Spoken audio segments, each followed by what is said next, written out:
बिना बिजली वाले ससुराल में 3 बहुओं की सुहाग रात। आज 1 साल हो गया हम एक दूसरे को डेट करते हुए। वही तो, 1 साल से अब तक सिर्फ डेट ही तो कर रहे हैं। शादी कब करेंगे? अरे नाराज क्यों हो रही हो? मेरे 2 बड़े भैया हैं, जब तक उनकी शादी नहीं होगी तब तक मैं अकेले कैसे शादी कर लूं? अरे बुद्धू, तो अपने भैया की शादी करवाओ ना। 26-27 साल के हो गए हैं तुम्हारे दोनों भैया। अब क्या बुढ़े होने के बाद वो शादी करेंगे? अरे गुस्सा क्यों कर रही हो? सॉरी, मैं अपने घर में इस बारे में बात करूंगा। हाँ, जल्दी बात करना, क्योंकि मैं अपनी सुहागरात के लिए बहुत ज्यादा एक्साइटेड हूँ। मैंने तो ये भी सोच लिया है कि मैं कैसे कपड़े पहनूंगी। तुम तो पागल हो जाओगे मुझे देखकर। हाँ, तुम्हें नॉर्मल कपड़ों में देखकर भी मैं पागल हो जाता हूँ। आखिरकार तुम हो ही इतनी सुंदर। आरव और सनाया थोड़े नजदीक आते हैं। दोनों एक दूसरे का हाथ पकड़ते हैं। इसी तरह दिन बीतते हैं। फिर एक दिन आरव के घर में जब सभी एक साथ बैठकर खाना खा रहे होते हैं, वहीं सावित्री खाना सर्व कर रही होती है। ये क्या मम्मी, रोज रोज सब्जी बनाकर रख देती हो? कभी तो कुछ यूनिक बनाया करो, जैसे पनीर की सब्जी, कोफ्ते। अगर यूनिक खाना है तो खुद उठकर बना लिया कर। पूरे घर का काम करने के बाद सभी के लिए खाना बनाना आसान नहीं होता है। ऊपर से तेरे ये तीनों भाई खाने बैठते हैं तो 10-10 रोटियां एक बार में निकल जाते हैं। मेरी तो कमर ही टूट जाती है इस गर्मी में रोटियां बेलते बेलते। माँ, इसलिए कहता हूँ दोनों भैया की शादी करवा दीजिए, वरना पता चला काम करते करते आपका हाल बेहाल हो गया और भैया लोग भी बूढ़े हो गए। बुढ़ा होगा तू, मेरे राजा बेटे बूढ़े नहीं होने वाले। और वैसे भी मैंने लड़की देख रखी है। अरे ओ जी, बात किया या नहीं आपने पंडित जी से? अरे बाकी के काम के चक्कर में तो रोज पंडित से बात करना ही भूल जाता हूँ। सारी चीजें भूलते भूलते बिजली का बिल जमा करना मत भूल जाइएगा, वरना गर्मी में रोटियों की जगह हम पक जाएंगे। आरव इतना कहता है कि तभी अचानक बिजली चली जाती है। पापा, आपने सच में बिजली का बिल नहीं भरा था? अरे ये बिजली मेरी वजह से नहीं, बल्कि अगले हफ्ते बिजली विभाग के जिन नए इंजीनियर्स ने पोल लगाए थे ना, उनकी वजह से कटती है। क्योंकि पहली बार पोल लगाने की वजह से वो सही से पोल नहीं लगा पाए। इसलिए सावधानी बरतते हुए खराब मौसम या किसी खतरे का अंदाजा लगते ही बिजली विभाग वाले हमारे एरिया की बिजली काट देते हैं। खैर छोड़ो ये सब। हाँ पापा, आप पंडित जी से बात कर लीजिए, मैं काम पर जा रहा हूँ। घर के तीनों बेटे ऑफिस के लिए निकल पड़ते हैं। इसी तरह फिर दोपहर होते ही श्यामलाल अपने कमरे में बैठकर पंडित को फोन लगाते हैं। पंडित जी, जिस लड़की की फोटो हमने देखी थी उसकी बात आगे बढ़ी या नहीं? हाँ, बात आगे बढ़ गई है। उन्होंने कल लड़का देखने के लिए घर बुलाया है। आप अपने बड़े बेटे को लेकर चले जाइएगा। इतना कहकर पंडित दीनानाथ फोन काट देते हैं। फोन रखते ही श्यामलाल ये खबर सभी को सुनाते हैं और फिर अगली सुबह पूरा परिवार लड़की देखने दिव्या के घर पहुंचता है। आप लोगों को यहाँ आने में कोई दिक्कत तो नहीं हुई? अरे नहीं, भला आपके घर आने में कैसी दिक्कत? वैसे इतनी देर हो गई है, हमारी होने वाली भाभी को तो बुलाइए। हाँ, क्यों नहीं। सुनो मीनाक्षी, दिव्या को लेकर आओ। मीनाक्षी तुरंत किचन में जाती है और सूट पहने हाथ में चाय की ट्रे लिए हुए दिव्या को लेकर आती है और उसे दिनेश के बगल में बिठाती है। आपकी बेटी के तो कपड़े से ही पता चल रहा है कि वो कितनी संस्कारी है। हमारी तरफ से तो ये रिश्ता तय है। फिर तो हमारी तरफ से भी रिश्ता तय ही मानिए। वैसे चलिए हम लोग थोड़ा बाहर चलते हैं। भैया और भाभी को आपस में भी तो थोड़ी बातें करने दीजिए। राहुल की बात सुनकर पूरा परिवार घर के बाहर गार्डन में टहलने निकल पड़ता है। तभी राहुल की नजर एक लड़की पर पड़ती है, जिससे एक छोटा सा बच्चा टकरा जाता है। नहीं, मैं नहीं दूंगा। सॉरी दीदी, गलती से हो गया, मुझे माफ कर दीजिए। अरे घबराओ मत, मैं मजाक कर रही हूँ। वैसे मुझे बच्चे बहुत पसंद है, और फिर ऊपर से तुम इतने ज्यादा क्यूट गोलू मोलू भी हो। तुम्हारे साथ तो मैं एक सेल्फी जरूर लूंगी। इतना कहकर रानी चिंटू को गोद में उठाकर सेल्फी लेने लगती है। राहुल चुपचाप देखता रहता है और फिर थोड़ी देर बाद अपने परिवार वालों के साथ घर लौट आता है। फिर अगले ही दिन शादी की तैयारी के लिए सावित्री अपनी बहन की बहू को घर बुलाती है। मौसी जी, जब मैं आ गई हूँ तो आपको परेशान होने की क्या जरूरत है? वैसे अब दिनेश की तो शादी हो रही है, अगला नंबर राहुल तुम्हारा ही है। वैसे कहो तो मैं लड़की देखना शुरू करूँ तुम्हारे लिए? भाभी, लड़की ढूंढने की जरूरत नहीं है, बस उसके बारे में पता लगाना है, क्योंकि अब आपके देवर के दिल पर उसी का राज है। क्या मतलब पता लगाना है? आपको नहीं पता क्या? वो दरअसल जब भैया के लिए लड़की देखने गए थे तो पड़ोस में एक नाटी सी लड़की रहती है ना। क्या मतलब भैया, आपको वो नाटी वाली लड़की पसंद है? अरे नहीं नहीं, मुझे तो उसकी फ्रेंड पसंद है, वो लंबी वाली। लेकिन मासी, लेकिन हटाओ, मेरी मानो तो एक साथ ही राहुल की भी शादी तय कर दो, पड़ोस की लड़की का पता लगा कर। हाँ शायद कीर्ति तुम सही कह रही हो, मैं कल मनीष जी से बात करके पता लगाता हूँ। इतना कहकर श्याम लाल अगले दिन दिव्या के माता पिता से सारी बातें बताकर उनके पड़ोस में रहने वाली रानी का नंबर लेते हैं और पंडित जी के जरिए उनके घर रिश्ता भिजवाकर रिश्ता तय कर अगले ही दिन लड़की देखने रानी के घर पहुंचते हैं। हमारे बेटे राहुल को आपकी बेटी पसंद आ गई है और हमें भी इस रिश्ते से कोई ऐतराज नहीं है।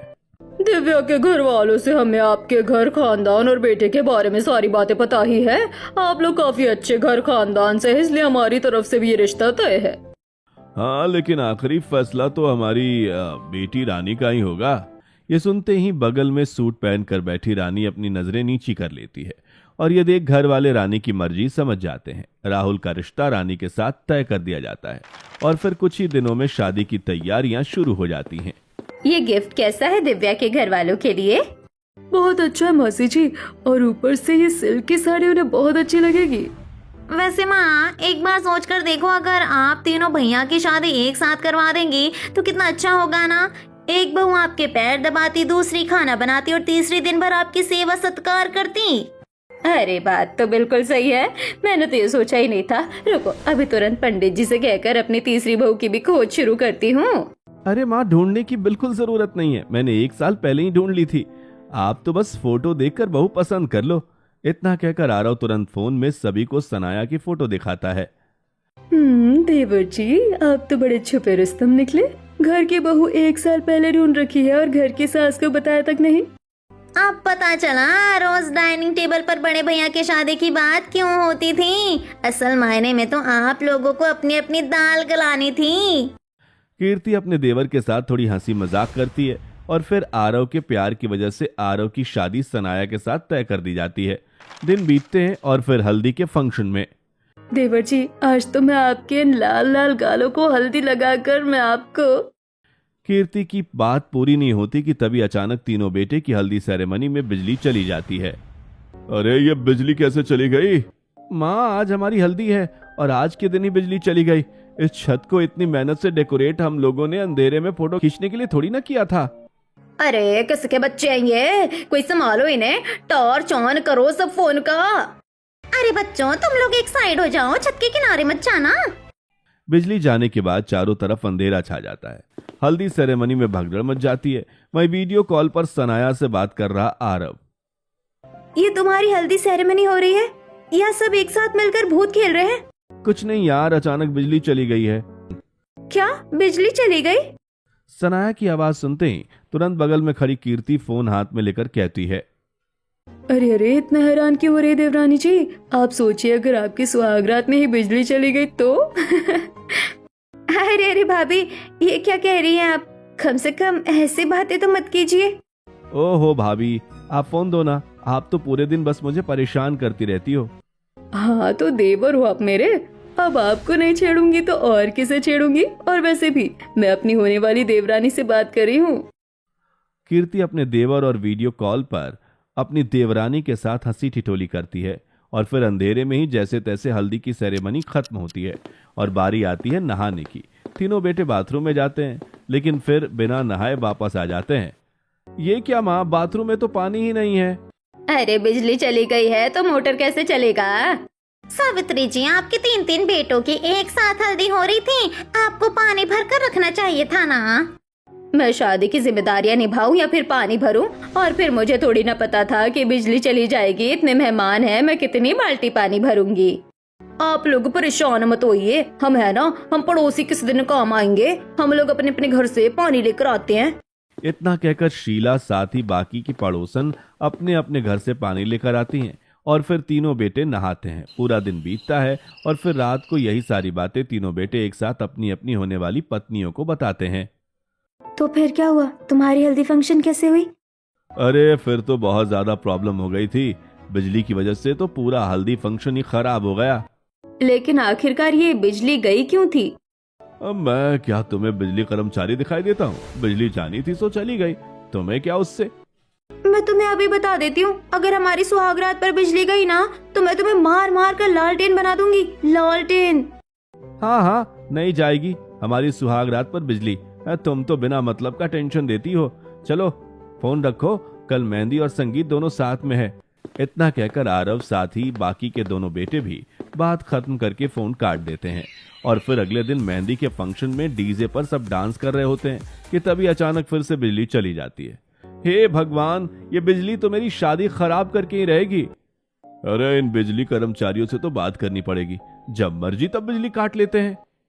ओहो माँ, अब मैं डांस कैसे करूंगी? सच में बिजली के बिना तो मेहंदी संगीत का सारा फंक्शन अधूरा ही रह जाएगा। न डीजे बज सकता है और ना ही हम डांस कर पाएंगे। अरे अरे, तुम सब उदास मत हो, हम लोग है ना, हम लोग बनाते हैं असली माहौल। लाओ ढोल नगाड़े, देखना म्यूजिक से भी ज्यादा मजा ढोल बजने पर आएगा। वही तो, हमारी शादी में कौन सा डीजे था? ढोल बजाकर ही तो सारे फंक्शन में जान भरी गई थी। ढोल बजाना सीखने का कहीं तो फायदा हुआ। चलो लाओ ढोल, बनाते हैं हम माहौल। सभी पड़ोसन ढोल मंगवाती हैं, चारों तरफ कैंडल्स जलाई जाती हैं, सभी पड़ोसन मिलकर एक साथ ढोल बजाती हैं, सभी मस्ती में झूम उठते हैं और इस तरह मेहंदी का फंक्शन बिना बिजली के समाप्त होता है। और फिर अगले दिन बारात में। आज तो मेरे तीनों देवर की शादी है, ढोल नगाड़े डीजे कुछ भी नहीं रुकना चाहिए, पूरे मोहल्ले को पता चलना चाहिए कि मेरे भैया की शादी है। आखिरकार लड़के वाले हैं, बारात तो लेकर जाएंगे। आज तो मैं भी खुलकर डांस करूंगी। आखिरकार मेरे तीन बेटों की जो शादी है, तीन बहुएं साथ में गृह प्रवेश करेंगी। इससे ज्यादा खुशी की बात और क्या हो सकती है। पूरा परिवार धूमधाम शानो शौकत से ढोल पटाखे डीजे से शोर मचाता हुआ पूरा जोश और उमंग के साथ बारात लेकर मैरिज हॉल पहुंचता है। और फिर तीनों भाई लाइन से बने अलग अलग मंडप में अपनी अपनी दुल्हन के साथ बैठते हैं और फिर शादी की रस्में शुरू होती हैं।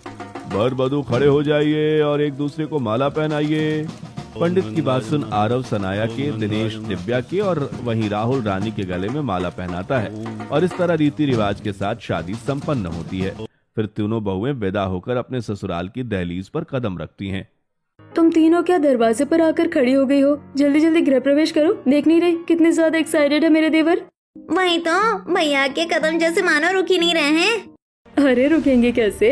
आज देवर जी की सुहागरात जो है, कमरे में जाने की एक्साइटमेंट हो रही होगी, क्यों है ना देवर जी? ओहो, तुम लोग भी ना क्यों बहुओं को परेशान कर रही हो? अभी तक उन्होंने ठीक से गृह प्रवेश भी नहीं किया है। बहुओं, तुम तीनों दाहिने पैर से कलश छूकर घर में प्रवेश करो। हाँ हाँ, तीनों बहुओं गृह प्रवेश करो। फिर पायल, तुम और कृति बहू, तीनों बहुओं को उनके कमरे में छोड़ देना। श्यामलाल और सावित्री की बात सुनकर तीनों बहुएं एक साथ गृह प्रवेश करती हैं और फिर पायल और कृति सबको उनके कमरे में पहुंचा देती है। वहीं पड़ोसन, चलो जी, अब हम लोग भी अपने अपने घर चलते हैं। तीनों बेटों को मनाने दो उनकी सुहागरात। हाँ हाँ चलो, अब हम लोग भी अपने अपने घर चलते हैं, रात काफी हो गई है। वैसे सावित्री बहन, जरा ध्यान रखिएगा, कहीं ऐसा न हो आपकी तीनों बहुओं की सुहागरात में बिजली ही चली जाए। सभी पड़ोसन हंसी मजाक करके घर से निकलने लगती हैं। वहीं दूसरी तरफ अलग अलग कमरों में तीनों बहुएं घूंघट लेकर बिस्तर पर बैठी होती हैं। रानी, आज हमारी सुहागरात है, मुझे तो इस पल का बेसब्री से इंतजार था। जी वो, अरे तुम शर्मा क्यों रही हो? अब तो हमारी शादी हो गई, अब किस बात की शर्म? इतना कहकर राहुल जैसे ही रानी का घूंघट उठाने जाता है कि तभी बिजली चली जाती है और चारों तरफ अंधेरा छा जाता है और अपने अपने घर लौट रही सारी पड़ोसनें वापस सावित्री के पास आ जाती हैं। सावित्री जी, अब तो आपकी तीनों बहुओं की सुहागरात पर पानी पड़ गया। सावित्री जी, मुझे तो लगता है कि अब आपको दादी बनने का सुख नहीं मिलने वाला। तीनों बहुओं की सुहागरात में बिजली जो चली गई है। एक तरफ पूरा परिवार हंसी मजाक कर रहा होता है तो दूसरी तरफ आरव के कमरे में सनाया तूफान खड़ा कर देती है। अचानक बिजली कैसे चली गई? तुमने मुझे कहा था कि हमारी सुहागरात के दिन बिजली नहीं जाएगी। अब मैं तुम्हें छोड़ूंगी नहीं। चुप क्यों हो? बोलो, ये बिजली क्यों गई? क्योंकि मेरी शामत आई थी। मुझे माफ कर दो, इसमें मेरी कोई गलती नहीं है। हाँ हाँ, क्योंकि गलती तो मेरी है। अब तुम जाओ और जनरेटर ऑन करके आओ। अरे हमारे घर में जनरेटर नहीं है। क्या जनरेटर नहीं है? ये सुनते ही सनाया तुरंत तकिया चलाकर आरव को मारती है। आरव तुरंत कमरे से बाहर निकलता है और वहीं दिनेश और राहुल भी कमरे से बाहर हॉल में आ जाते हैं। क्या हुआ बच्चों, बड़े जोश में कमरे में गए थे, बिजली जाते ही बीवियों ने लात मार कर बाहर भगा दिया क्या? बेचारों की तो कट गई होगी, अपनी बीवियों के सामने सुहाग रात के दिन बिजली ही नहीं है। देवर जी अब मनाइए अपनी सुहागरात। क्या भाभी, आप भी ना, हम ऑलरेडी परेशान हैं और आपको मजाक सूझ रहा है। किसकी हिम्मत हुई बिजली काटने की? पापा आप फोन मिलाकर दीजिए, मैं अभी बिजली विभाग वालों से बात करता हूँ। भैया आप रहने दीजिए, आप बात करेंगे ना तो बिजली विभाग वाले दोबारा हमारा फोन भी रिसीव नहीं करेंगे। पापा फोन दीजिए, मैं उनसे बात करता हूँ। श्यामलाल तुरंत बिजली विभाग वालों को फोन करता है। रात होने की वजह से कर्मचारी तुरंत फोन रिसीव कर लेते हैं। हाँ हेलो, आपने इतनी रात को बिजली क्यों काट दी? आपने ये पूछने के लिए बिजली विभाग को फोन किया है? अरे नहीं, मेरा मतलब था कि इतनी रात गए बिजली काटने से अच्छा है कि आप लोग कल सुबह बिजली काट लीजिएगा। अगर अभी बिजली दे दी ना तो 1 हफ्ते तक पूरे मोहल्ले में बिजली नहीं आएगी। अरे लेकिन मेरे तीनों बेटों की सुहाग रात है, अब वो बिना बिजली के कैसे मनाएंगे? हाँ बात तो सही है, अब बिना बिजली के कैसे सुहाग रात, लेकिन जो भी हो हम बिजली नहीं दे सकते। रमेश भी मनी मन हंसते हुए फोन रख देता है और तीनों बेटे सोफे पर अपना अपना सिर पकड़कर बैठ जाते हैं। पापा एक काम कीजिए, जनरेटर वाले को फोन कीजिए और जनरेटर मंगवा लीजिए, उससे तो काम चल ही जाएगा तीनों भैया का। पायल की बात सुनकर दिनेश तुरंत जनरेटर वाले को कॉल लगाता है। हाँ हेलो भैया, अरे हमारे घर 3 जनरेटर भिजवा दीजिए। रात के 12 बजे हम 3-3 जनरेटर की व्यवस्था कहाँ से करेंगे? अगर आपने सुबह मांगा होता तो हम भिजवा भी देते, लेकिन इतनी रात को हम जनरेटर नहीं भिजवा सकते। इतना कहकर जनरेटर वाला भी फोन रख देता है। तीनों बेटे परेशान होकर वापस अपने अपने कमरे में लौटते हैं। आ गए आप? नहीं, मेरा भूत है, आज मैं थक गया हूँ। तुम सुहाग रात मेरे भूत के साथ मनाओ। आप गुस्सा क्यों कर रहे हैं? मैं तो बस ऐसे ही पूछ रही थी। वैसे कितनी गर्मी लग रही है ना? हाँ तो मुझे भी तो गर्मी लग रही है, मैं कौन सा एसी में बैठा हूँ? नहीं, मैंने कब ऐसा कहा कि आप एसी में बैठे हो? हाँ तो मत कहो, वैसे भी गर्मी में मेरा दिमाग बहुत गर्म हो जाता है। तुम उसे और गर्म मत करो, चुपचाप बैठो क्योंकि गर्मी मुझे भी लग रही है। दिनेश शर्मा बनते बनते अपनी पत्नी के सामने सुहाग रात के दिन ही गुस्सैल पति बन जाता है। वहीं दूसरी तरफ आरव सनाया को हाथ के पंखे से हवा करने लगता है। तुम ये क्या कर रहे हो?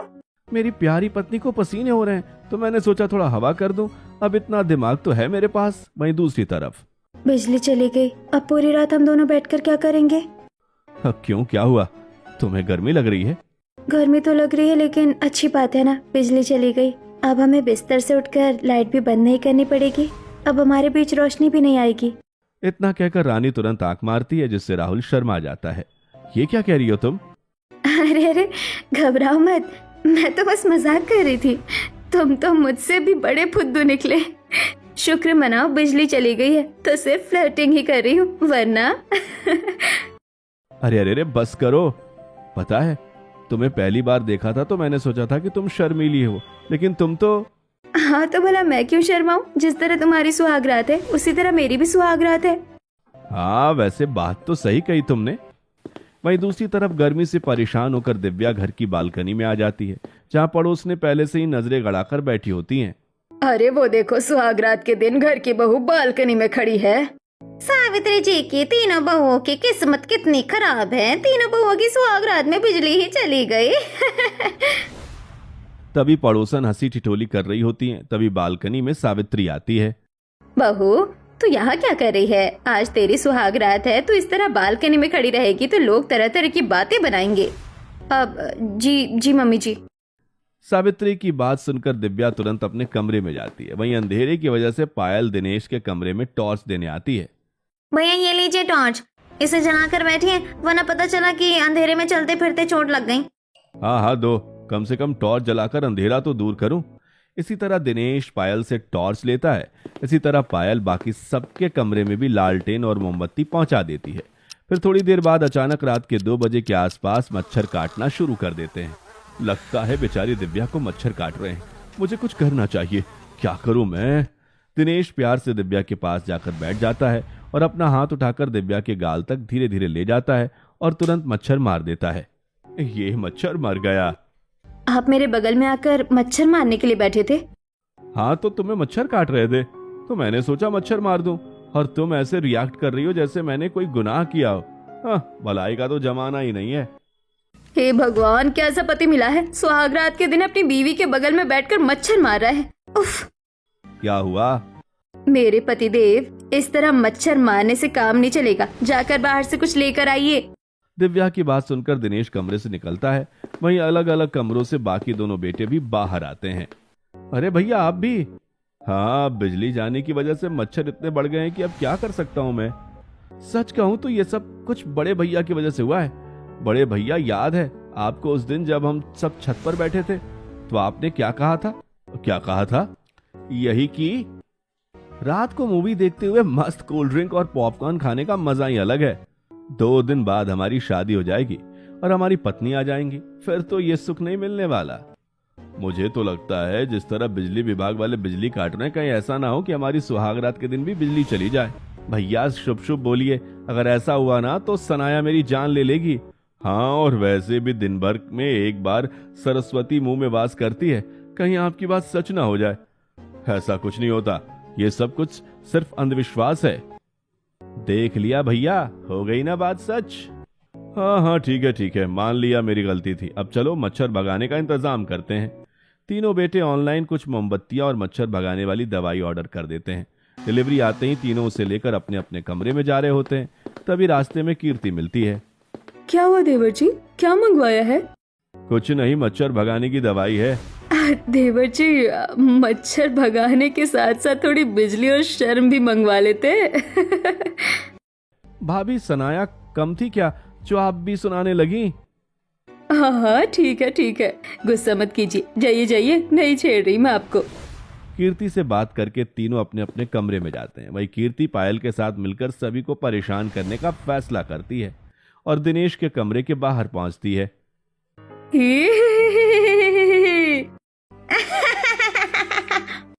कीर्ति और पायल की आवाज सुनकर साथ ही अचानक बिजली कड़कने की वजह से दिव्या डरकर तुरंत दिनेश के गले लग जाती है और तभी कीर्ति और पायल दरवाजा खोल देती हैं।